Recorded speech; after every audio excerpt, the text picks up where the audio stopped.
Hey everyone, this is Vanessa from the Pudgy Rabbit, and today I'm going to go over how we can smooth out the edges of our circle and the formula that I used to get there. So as you're crocheting out your circle, if you find these little points forming, this is due to the placement of your increases for each round. Here's the pattern that I'm using for this circle, and you can see in rounds 3 to 5, I'm following the same basic formula of where I'm continuously adding to the number of stitches that I make before the increase, and this will cause my increase to have the same placement for each round, making them stack over each other and they'll form that little point. To fix this, we're going to end up staggering our increases every other round. So comparing side by side, you can see on the left how the stacking of the increases causes that point to form and for your circle to kind of have these flat sides. While on the right, if we stagger the increases every other round, this will help smooth out our circle and give it a nice rounder look. So let's look at the changes I make to my pattern to get these staggered increases. So on the left, you see I have my old pattern where I follow the basic formula of continuously adding to the number of stitches that I make before the increase for each round. So this gives me single crochet 1 and then my increase, next round single crochet 2 and then increase, and so on. For my new pattern on the right, since I want to stagger, I'm only going to make changes to every other round. So I'm making changes to round 4 and 6 here.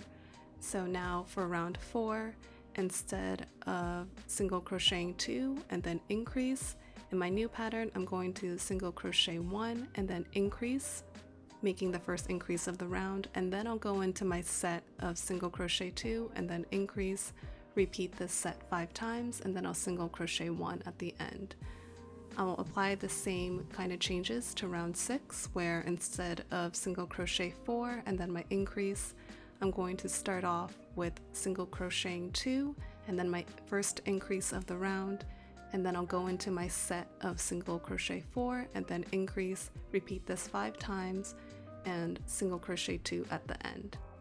To figure out the number of stitches I need to make to offset my increases, I follow this basic formula where I take the original number of stitches before the increase and divide that by 2, and that will give me the number of stitches I need to make before the initial increase for the round, as well as the number of stitches I need to make at the end of the round. So for example, in round 4, then the old pattern, it was single crochet 2 and then I make my increase. So 2 divided by 2 is 1. So my new pattern, I single crochet 1 and then my increase, and then I single crochet 1 at the end. Same goes for round 6, where in the old pattern I single crochet 4 before I made my increase, but in the new pattern 4 divided by 2 is 2, so I single crochet 2 and then I make my increase in the new pattern, and then I single crochet 2 at the end. If you want to practice making these circles, I'll be posting the full pattern in the description below, and I hope you guys found this video helpful as you work through your own crochet patterns. As always, thanks for watching, and don't forget to like and subscribe and let me know what you'd like to see next, and I'll see you guys in the next video.